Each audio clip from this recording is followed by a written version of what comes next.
So today I'm going to try and experiment. This car, after replacing the subframe, makes some horrible popping noises. I took it to the suspension shop. They said it was not a safety problem, it's just an annoyance. But I'm going to try to make it better. I don't know if I can fix it. I don't even know if I can make it better, but I'm going to try. I'm going to put some washers. These washers are about the right size for what I need to put underneath the subframe, the two front mounts of the subframe. And I would like to put 2 washers each, but I only have 2 total, so I'm gonna try 1 washer at first and see how that does. But the idea is the original, well, let me pause. So this is the original subframe, and if you look at it, this is what mounts above. Okay, this is the upper part of this mount, this is the lower part. The subframe that I installed had this piece, it had this, but it doesn't have the bushing extending down like this. So I'm going to put some washers on the bottom and see if that doesn't make a difference, because I'm wondering if this piece here is needed to make the other side align or something. I don't even know what I'm thinking.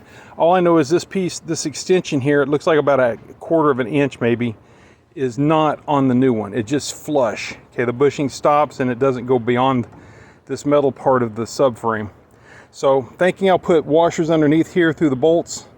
You know, the bolts will go through the washers and I'll secure it down and I'll see if that makes a difference. After I get it installed, I'll let you know. Well, it only took me about 15-20 minutes to put both of the washers on each, one on each side. And now I'm fixing to go take it for a test drive.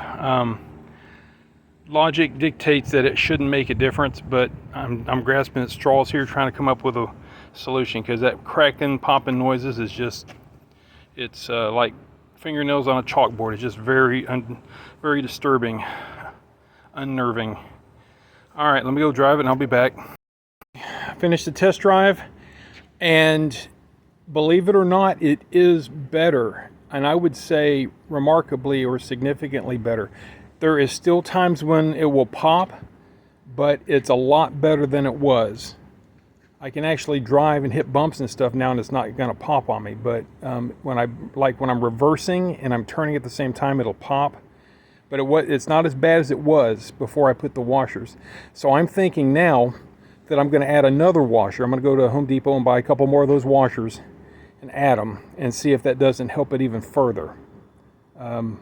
Also, this thing may need some settling time. The subframe may need to settle into position and then be retightened to solve this completely. I'm hoping, but yeah, this is much better than it was. It was horrible and scary to drive down the road because it was just constantly popping like you're about to lose your wheels or something.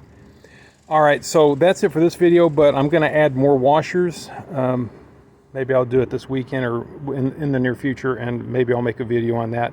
If nothing else, check the comments of this video. I'll add notes there. Thanks for watching. So today's the next day. I drove the car around some today and it was starting to pop again. I can't explain that. I thought it might be that these washers that I added, and I wanted to actually take a picture of it. So here's what I did. I added washers here, and I've now added 2 more. So there's 3 total washers here. I have not driven it, obviously, because the wheel's not on it. But I just added them. I torqued it down to 80 foot-pounds, and I'm going to see if that helps at all. The popping started again, and I was theorizing that one of these washers may be caved in because I only had 1 washer, and it was holding all the weight of the car and plus 80 foot-pounds of torque. I thought maybe it caved in or something, caused it to loosen up, and that's why I started popping more. But examining the washer, it seemed okay.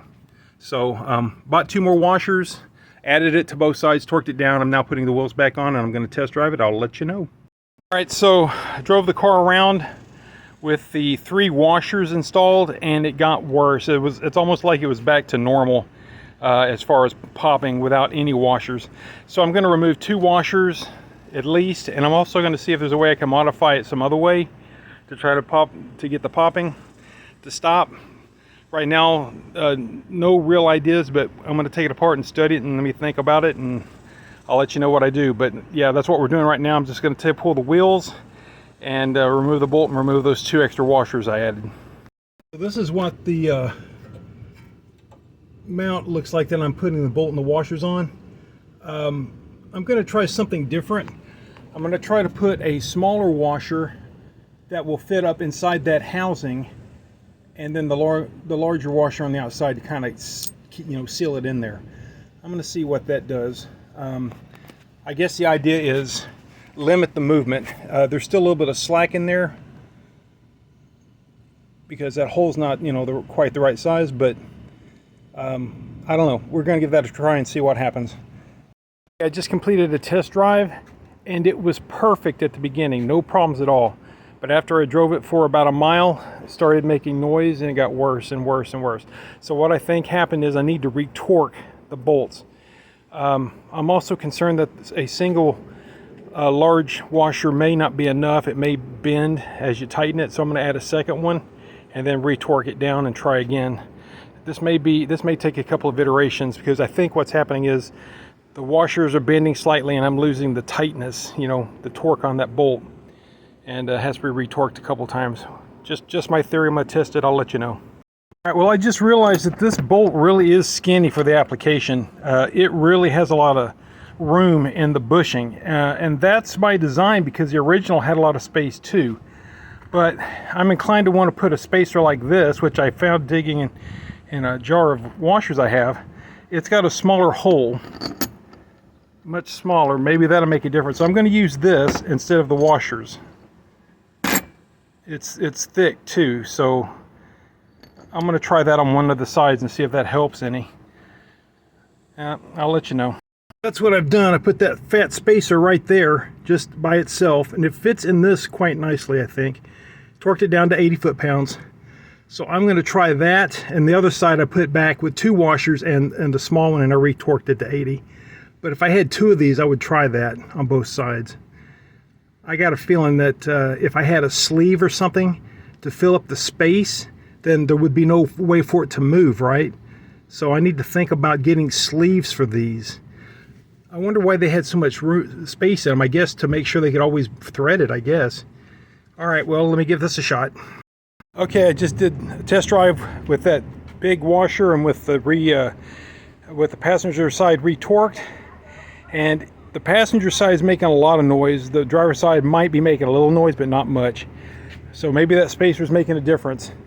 I need to research and see if I can find some sleeves to put over those bolts, or another fat spacer like what I found for this side, for the driver's side. So, but that's going to be it for today, because we got storms brewing. It was clear when I drove off, and 5 minutes later I heard thunder and the clouds were appearing. So that's it for today. Thanks for watching. Okay, so this bolt is representative of the bolt that is holding the subframe to the car. This is not the actual bolt. This is just a junk one I've got laying around. This was the washer I was using on the passenger side, and you can see that there's a lot of slack, a lot of play in that.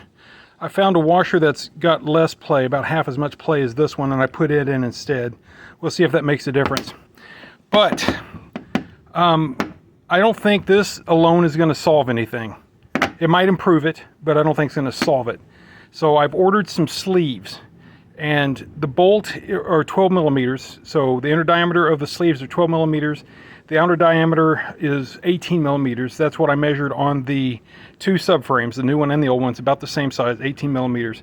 So I will slip those in, the bolts in that, and that will take all the slack out of that thing for the most part, the majority of it.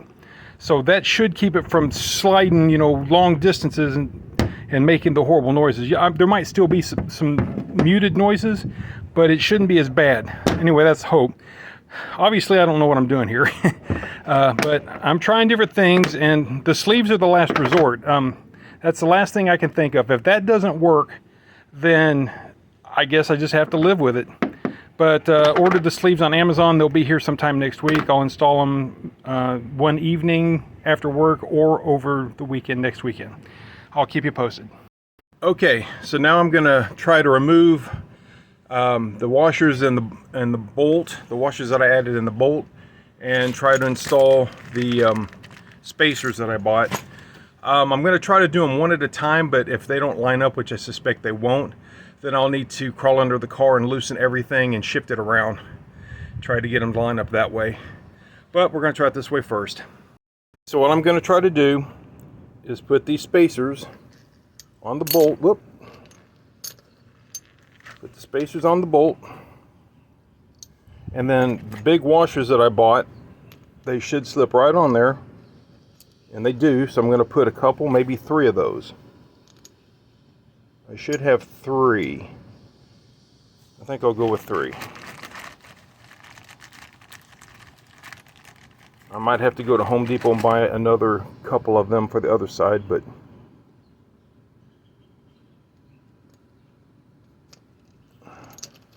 that one doesn't want to go on as nicely as the other ones. I guess it's been squished too many times. Anyway, so if I can get that one to go on there, go like that.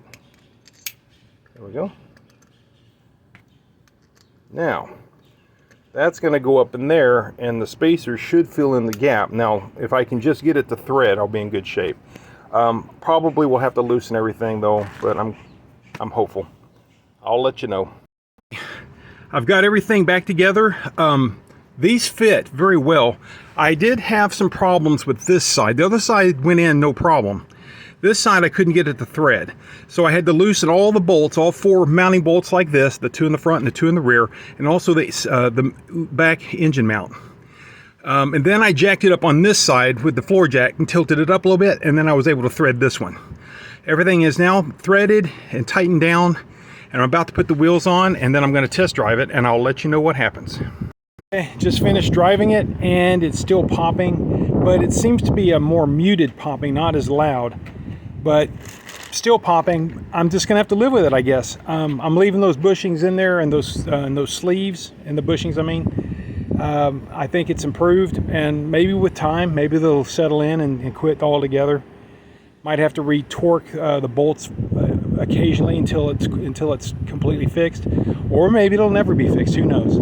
I don't think it's a safety problem. It seems to drive fine, and those are about the only noises I have. I've rebuilt the rear suspension with the stabilizer bushing and the vertical links, and the back is pretty quiet now, so it's nice. Car's nice except for the popping in the front. Well, that's it for this video. If you have these problems, don't waste your time. It can't be fixed. Thanks for watching.